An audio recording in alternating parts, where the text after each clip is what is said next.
Hi guys, welcome to Zenith Classes. आज मैं आप लोगों को ज्योमेट्री का जो 6th लेक्चर है वो पढ़ाऊंगी। इससे पहले मैंने फर्स्ट, सेकेंड, थर्ड, 4 और 5 इसी चैनल पे अपलोड कर लिया है। अगर आपने इन प्रीवियस क्लासेस को नहीं देखा है तो सबसे पहले आप इसे देख लीजिए, क्योंकि जो बेसिक कॉन्सेप्ट होते हैं ज्योमेट्री के वो मैंने इसी में कवर कर लिया है। और एक और खास बात फ्रेंड्स, अगर आप ज्योमेट्री से बहुत ही ज्यादा डरते हो तो एक बार आप मेरे द्वारा पढ़ाए गए जो क्लासेज है उसे अच्छी तरीके से देख लोगे तो आपका जो ज्योमेट्री का फियर है वो बिल्कुल खत्म हो जाएगा। तो चलिए आज का क्लास स्टार्ट करते हैं। तो आज का जो एक कॉन्सेप्ट है वो पिछले क्लासेस से ही रिलेटेड है। तो सबसे पहले हम लोग ट्रायंगल एक ड्रॉ करते हैं।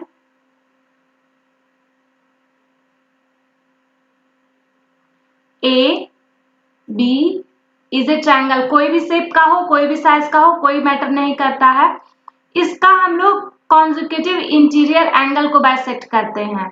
ये पहला इंटीरियर एंगल है और ये जो है दूसरा इंटीरियर एंगल है। किसी भी ट्रायंगल के दो इंटीरियर कॉन्जुगेटिव एंगल को बाइसेक्ट करते हैं, साथ ही साथ इसके जो दो कॉन्जुगेटिव एक्सटीरियर एंगल है उसे भी बाइसेक्ट करते हैं। दो कॉन्जुगेटिव एक्सटीरियर एंगल है उसे भी बाइसेक्ट करते हैं।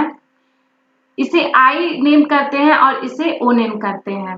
ठीक है, जब कोई ट्रायंगल है उसका जो interior angle conjugative interior angle को बाइसेक्ट करते हैं और साथ ही साथ उसी ट्रायंगल के कॉन्जुगेटिव एक्सटीरियर एंगल को बाइसेक्ट करते हैं और ए से इन तीनों पॉइंट को मिला देते हैं, तो ये जो लाइन बनता है ए आई ओ, जो ये लाइन बनता है ए आई ओ, वो क्या होता है आपका स्ट्रेट लाइन होता है। बहुत इंपॉर्टेंट कॉन्सेप्ट है। ठीक है, ये आपका क्या होता है स्ट्रेट लाइन होता है। ये जो ए आई ओ होता है वो क्या होता है स्ट्रेट लाइन होता है। और जो ये लाइन है वो एंगल ए का कोण समद्विभाजक भी होता है, यानी कि एंगल बाइसेक्टर भी होता है। कोण समद्विभाजक भी होता है, यानी कि क्या होता है एंगल बाइसेक्टर भी होता है। अगर एंगल बाइसेक्टर का मतलब मैंने आपको पहले बताया है कि अगर किसी एंगल को आप बाइसेक्ट करते हो तो ये जो एंगल है, मान लो कि ये ए है तो ये हाफ हाफ में डिवाइड हो जाती है। तो अगर ये एक एंगल बाइसेक्टर है तो ये जो पोर्शन है आपका क्या हो जाता है, ये दोनों हाफ हाफ हो जाता है। बहुत इंपॉर्टेंट कॉन्सेप्ट है। चलिए इस कॉन्सेप्ट पे एक क्वेश्चन सॉल्व कर लेते हैं।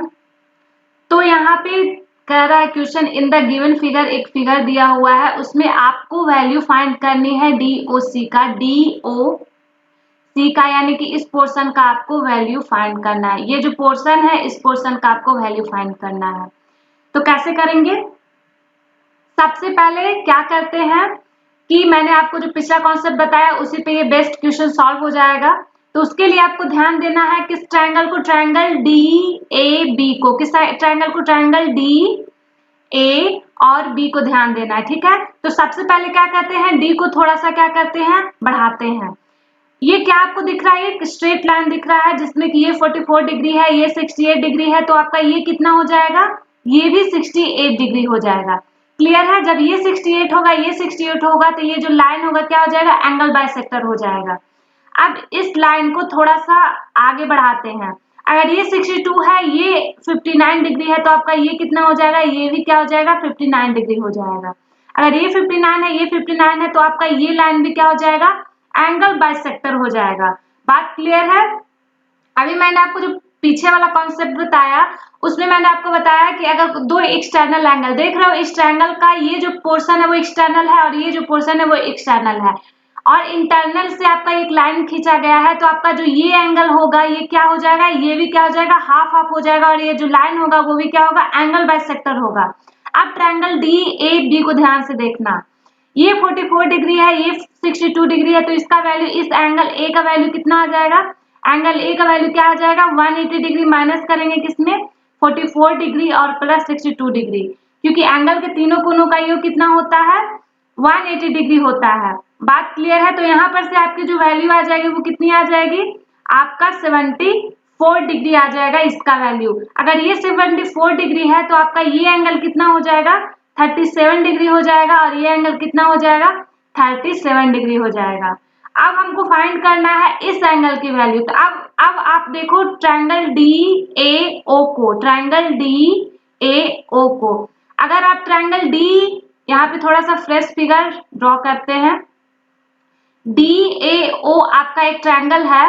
तो आप इस एंगल को देख रहे हो कि ये आपका 44 डिग्री है और ये आपका 37 डिग्री है और मुझे फाइंड करना है इसकी value.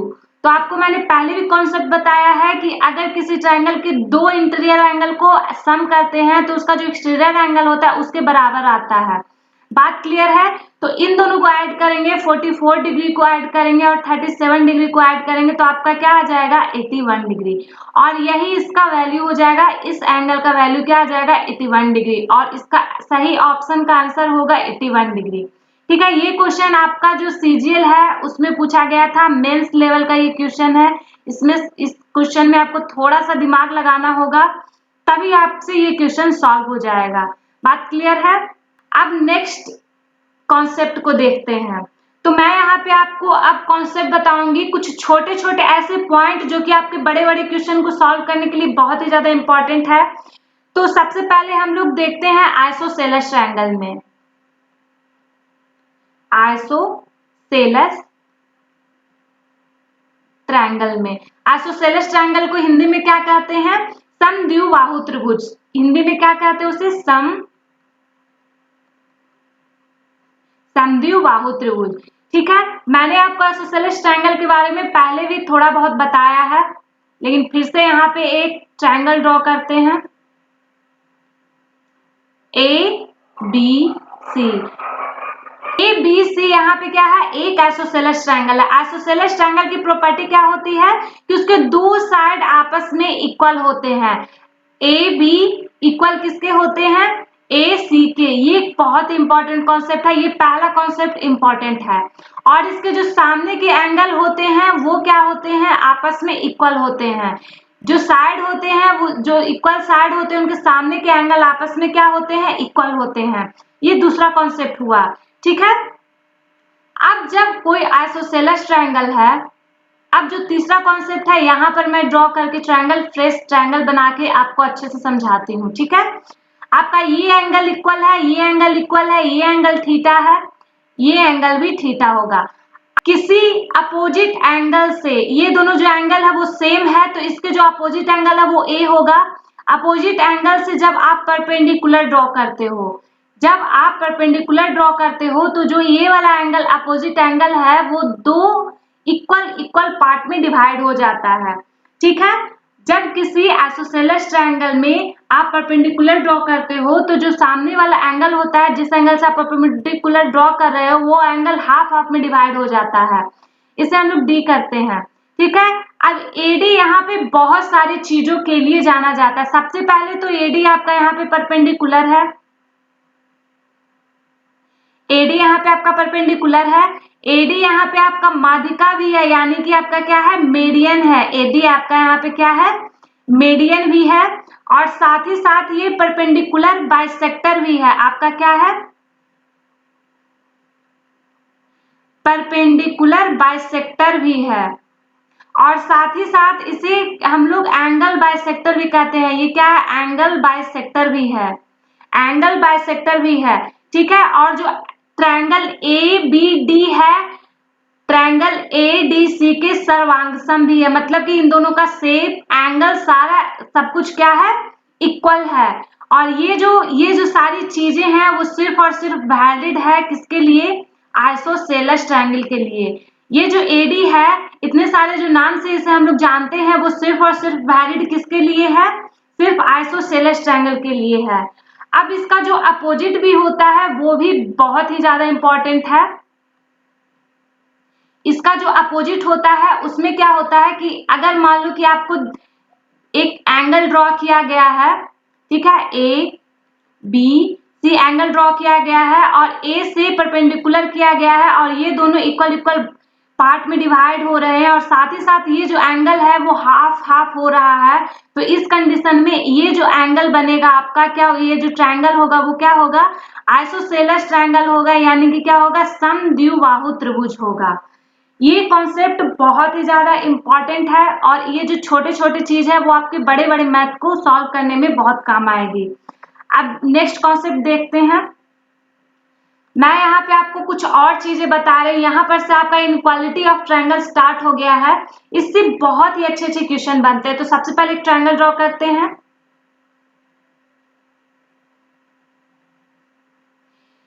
ABC is a triangle, ठीक है। इसका इस पोर्शन को A सामने वाले B के सामने B, C के सामने ये C है और A के सामने ये क्या है आपका A है, ठीक है। मानते हैं कि जो एंगल A है, एंगल जो B है वो आपका लार्जेस्ट एंगल है। ये क्या है आपका लार्जेस्ट एंगल है। एंगल B आपका क्या है लार्जेस्ट एंगल है।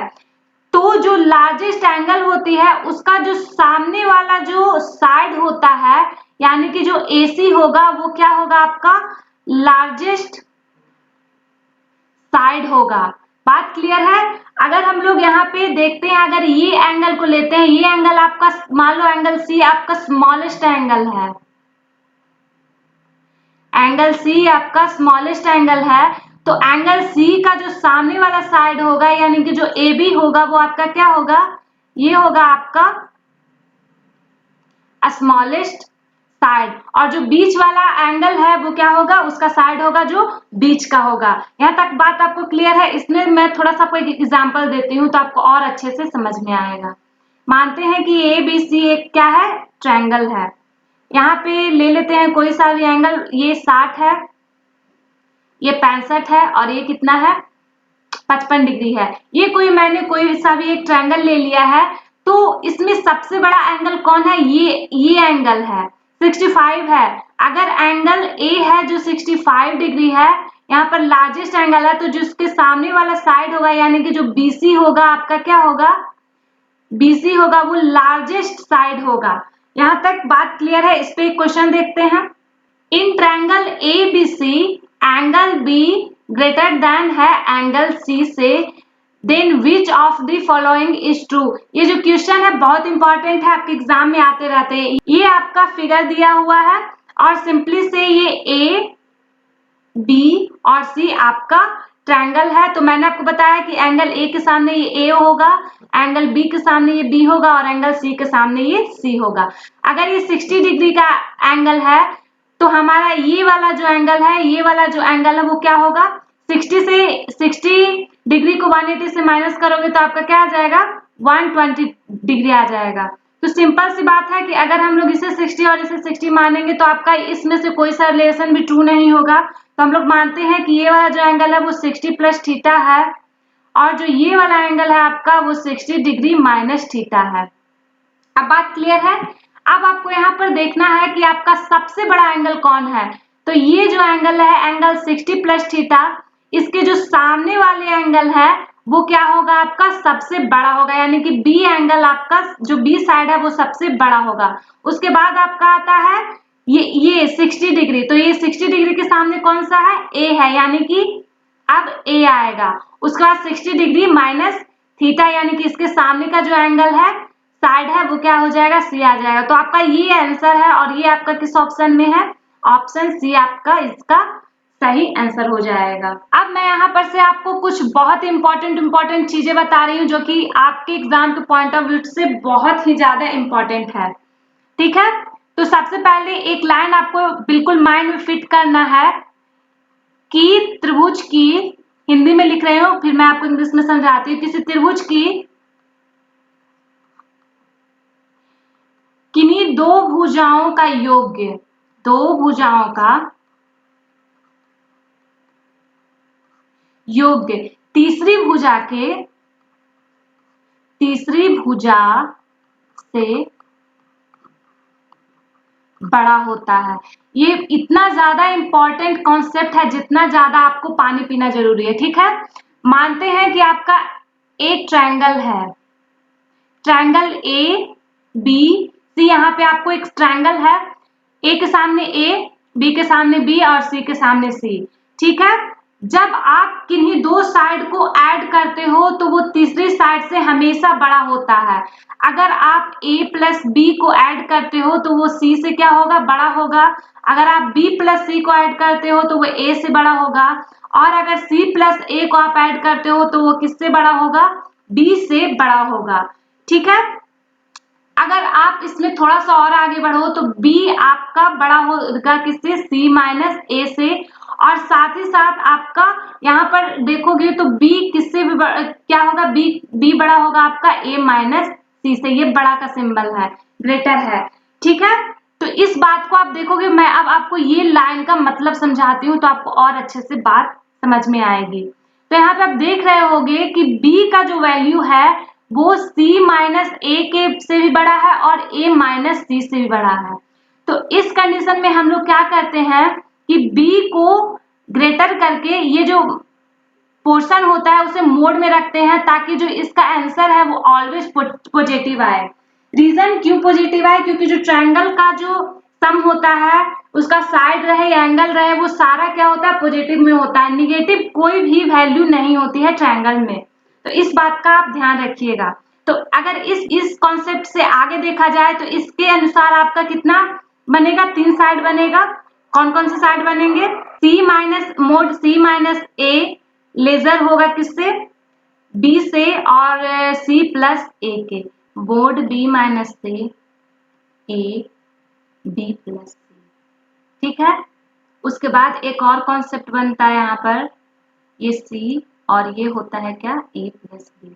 ये जो आप अच्छे से, ये जो कॉन्सेप्ट है वो बहुत इंपॉर्टेंट है। और यहाँ पर से एक बात क्लियर क्या होती है कि आपका जो ट्रायंगल है उसके जो साइड होते हैं वो ऑलवेज पॉजिटिव होते हैं। अगर कोई साइड निगेटिव हो जाएगा तो वो ट्रायंगल पॉसिबल होगा ही नहीं। ठीक है, यहाँ तक बात क्लियर है।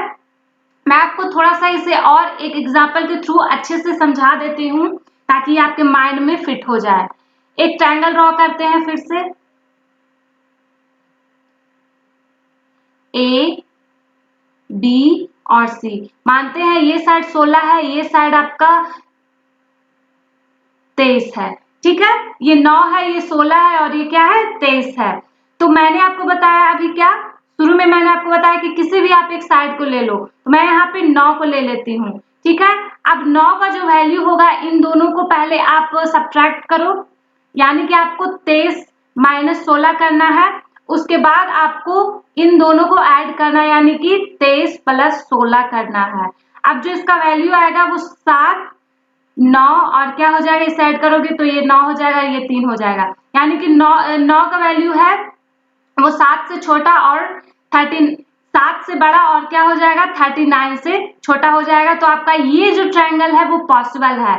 लेकिन मैं यहाँ पे और एक ट्रायंगल आपको ड्रॉ करके दिखाती हूँ जो कि उसमें पॉसिबल ना हो। ए बी और सी, मानते हैं कि ये एंगल आपका 20 डिग्री है, ये 30 और ये 8 डिग्री लेते हैं। ठीक है, अब इस ट्रायंगल को आप ड्रॉ करो। एक किसी भी साइड को आप ले लो, लेते हैं, मानते हैं कि 20 को लेते हैं।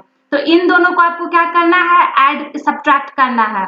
तो आप इन दोनों को सब्ट्रैक्ट करोगे तो यहाँ पे क्या आ जाएगा, 22 आ जाएगा। जो कि ये बिल्कुल यहाँ पर टर्मिनोलॉजी बिल्कुल रॉन्ग हो गई, यानी कि सिंपल सा ये ट्रायंगल आपका बनेगा ही नहीं।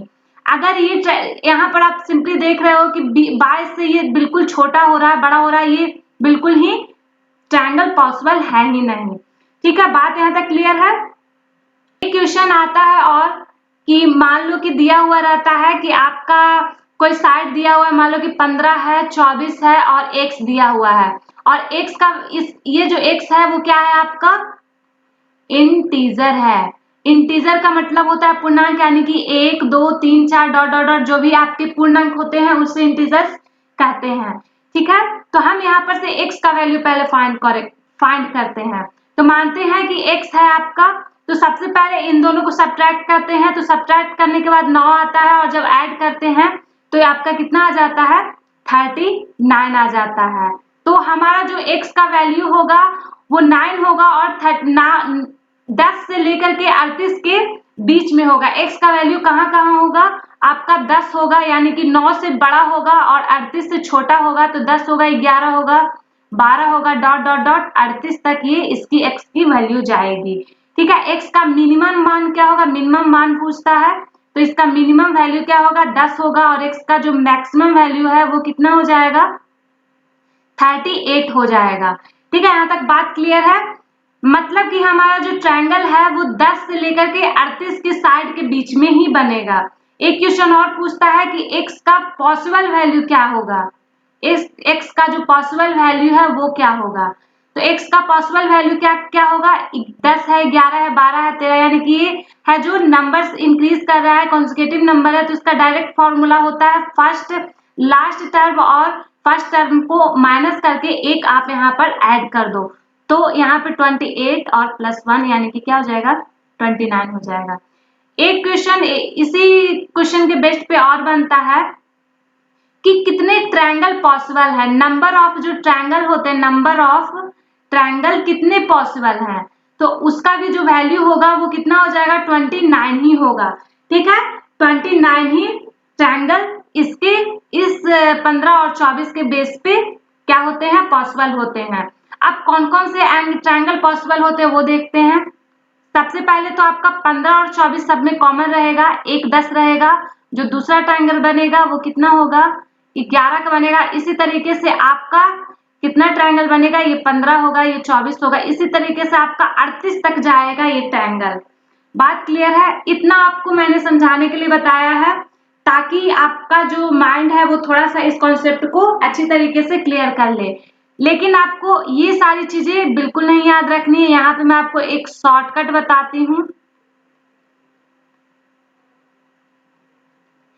इसी शॉर्टकट का यूज करके इस तरीके के क्वेश्चन को आपको सॉल्व करना है। ठीक है, तो इसका जो शॉर्टकट है वो सिंपल है। क्या जब आपको x की वैल्यू फाइंड आउट करनी है तो उस कंडीशन में आपको इस शॉर्टकट का यूज करना है।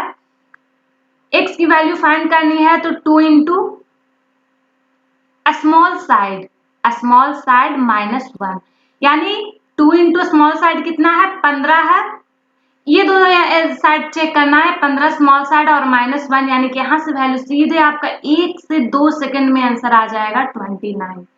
बात क्लियर है। अब इस पे एक क्वेश्चन देखते हैं।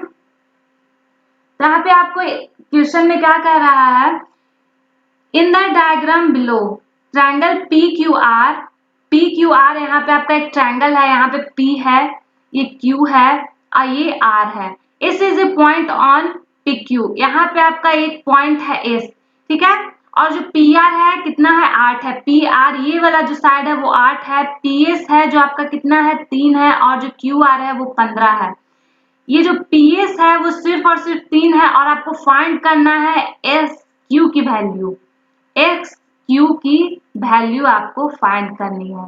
तो इस क्वेश्चन को कैसे सॉल्व करेंगे, सिंपल है।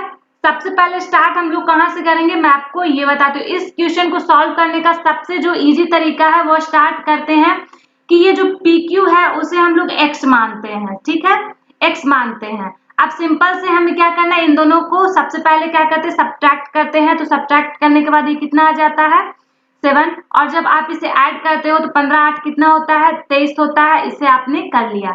अब जो x की वैल्यू है वो x की जो वैल्यू है वो मिनिमम कितनी होगी 8 होगी, और जो x की वैल्यू है वो मैक्सिमम कितनी होगी, कहाँ तक जाएगी, वो 22 तक जाएगी।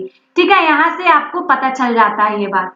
अब हमको देखना है कि आपको PQ में PS भी है और प्लस आपका SQ है, यानी कि अब हम यहाँ पर से चेक करेंगे कि 3 दिया हुआ है तो हमारा जो 9 है, सबसे पहले 8 लेते हैं तो 11 तो ऑप्शन में है नहीं।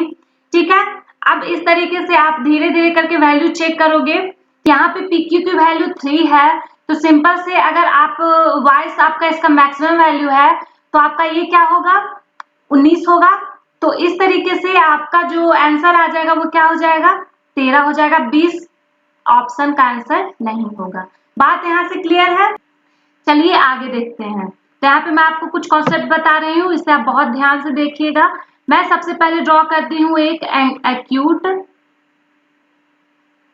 Angle triangle. ठीक है, दूसरा ड्रॉ करते हैं राइट एंगल ट्रायंगल। ये है राइट एंगल ट्रायंगल। यहाँ पे ड्रॉ करते हैं obtuse angle triangle, obtuse angle triangle.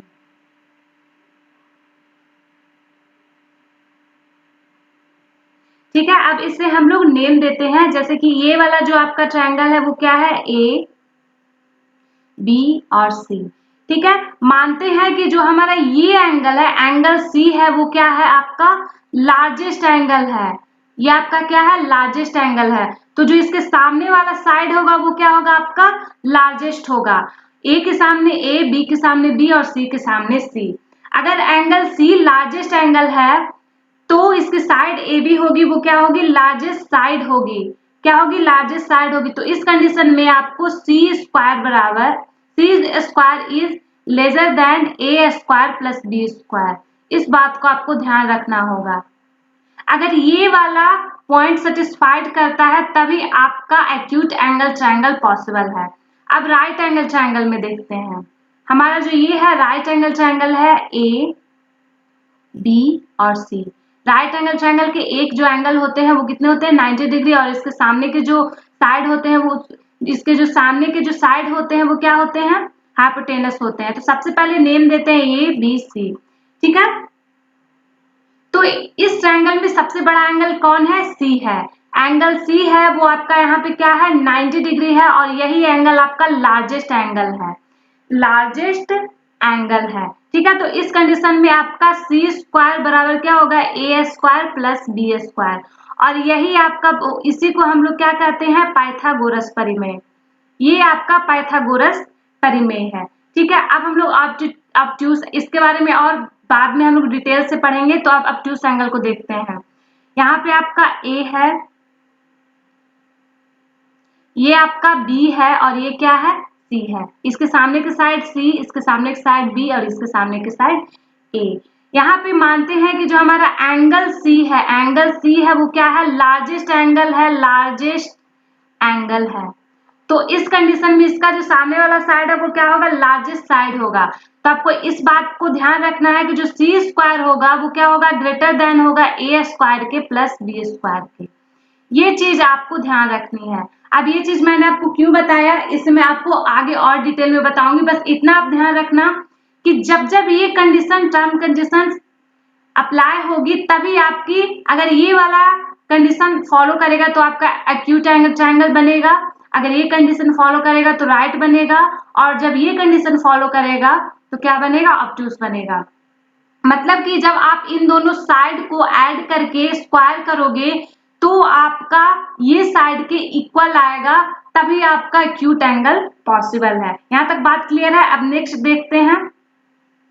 एक चीज मैं आपको यहाँ पे बताना चाहूंगी एरिया ऑफ ट्रायंगल के बारे में, एरिया ऑफ ट्रायंगल के बारे में, त्रिभुज के क्षेत्रफल के बारे में। बहुत सारे त्रिभुज के क्षेत्रफल होते हैं, मैं सारे आपको इसी पेज में कवर कर लूंगी। जो भी कुछ छूटेगा वो अगले जो सीट होगी उसमें कवर हो जाएगी। ठीक है, तो सबसे पहले एक ट्रायंगल को ड्रॉ करते हैं।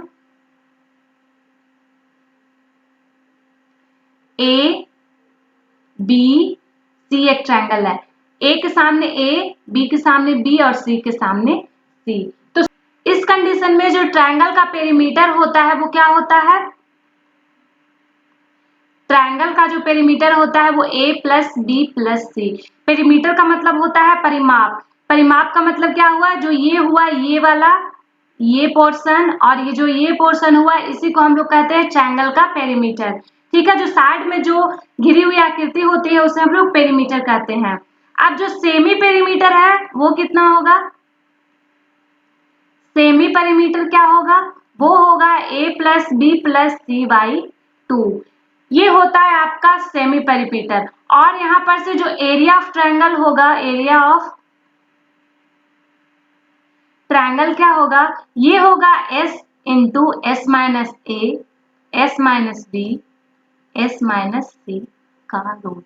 और इसे हम लोग क्या कहते हैं, इसे ही हम लोग कहते हैं हीरोन्स फॉर्मूला। अब जो एक और आपका छोटा सा कॉन्सेप्ट है उसे भी इसे यहीं पे आपको क्लीन कर देती हूँ। मानते हैं कि आपका ए बी सी एक ट्रायंगल है, ए बी सी एक ट्रायंगल है। ठीक है, इसके जो सामने के साइड है उसे थोड़ा सा इंडिकेट करते हैं। बात क्लियर है? इसका सिंपल सा क्या लॉजिक है कि जब आप एक एंगल से किसी दूसरे साइड पे परपेंडिकुलर ड्रॉ करते हो, सेम प्रोसीजर सेकेंड एंगल से किसी दूसरे साइड पे परपेंडिकुलर ड्रॉ करते हो, तीसरे एंगल से किसी तीसरे साइड पे परपेंडिकुलर ड्रॉ करते हो। ठीक है, इसका नाम देते हैं, ये आपका एडी है, ये आपका क्या है बीई है, और ये आपका क्या है सीएफ है। ठीक है, तो हमारा जो एडी है उसे हम लोग H1 लेते हैं, और जो आपका बीई है, बी और ई है वो क्या है आपका H2 है, और आपका जो CF है वो क्या है H3 है। ये आपका क्या है परपेंडिकुलर है, इसका मैंने आप सेपरेट सेपरेट नाम दे दिया है। ठीक है, ये जो तीनों है वो अलग अलग एंगल के अलग अलग साइड पे बने हुए परपेंडिकुलर का नाम है। तो इस तरीके के जो ट्रायंगल बनते हैं तो उसका जो एरिया होता है वो क्या होता है, ट्रायंगल का जो एरिया होता है, एरिया ऑफ जो ट्रायंगल होता है वो क्या होता है 1/2 इंटू क्या होता है b इंटू एच होता है। अब b और h क्या होगा, चेंज होगा। तो यहाँ पर से अब हर एक साइड का जो हाइट है उससे लेते हैं, तो अगर आप half into a into H1 करते हो वो इक्वल होता है half into b into H2 के, इक्वल होता है half into c into H3 के। a का जो अगर आप a साइड लेते हो तो उसका परपेंडिकुलर क्या है आपका AD है, और AD को मैंने H1 माना हुआ है, तो उस कंडीशन में ये वाला सिंपल से होता है। एक बात और यहाँ पे क्या निकल के आता है, अगर आप हाफ कॉमन लेते हो तो A H1 इक्वल होता है B H2 के, और इक्वल होता है C H3 के। ये वाला चीज भी काफी इंपॉर्टेंट है, इस पे एग्जाम में क्वेश्चन बनते रहते हैं। ठीक है, अब मैं आपको यहाँ पे और एक छोटा सा बात बताती हूँ कि अगर आप रेशियो में हाइट को और साइड को इंडिकेट करना चाहते हो तो जो H1 है, H1 का रेशियो, H2 का रेशियो और जो H3 का रेशियो होता है वो व्युत्क्रमानुपात होता है उसके साइड के रेशियो के। ठीक है, और इसके जस्ट उल्टा भी होता है, जो साइड होता है आपका A ratio B ratio C वो व्युत्क्रमानुपात होता है हाइट के रेशियो के। ठीक है, तो यहां पर से आपको ये बात क्लियर हो गई होगी। इसका सिंपल सा जो कंक्लूजन कह लो तो ये होगा कि अगर कोई भी आपका यहाँ पे ट्रायंगल है, ये आपका मान लो कि ट्रायंगल है, जो साइड अगर कोई साइड बड़ी है, मान लो कि जो ये साइड है वो बड़ी है, तो इसका जो परपेंडिकुलर होगा वो क्या होगा छोटा होगा। उसका परपेंडिकुलर क्या होगा, अगर साइड बड़ी है तो आपका जो हाइट होगा वो क्या होगा, हाइट होगा वो आपका छोटा होगा। बात क्लियर है? तो आई होप कि आपको ये वाला लेक्चर बहुत अच्छे से समझ में आया होगा। तो अगर वीडियो पसंद आया है तो चैनल को सब्सक्राइब, बेल आइकन को प्रेस कर लीजिएगा और इस वीडियो को लाइक करिएगा। कोई भी डाउट क्यूरीज आप मुझे कमेंट सेक्शन में मेंशन कर सकते हैं। So thanks for watching video, till then bye bye.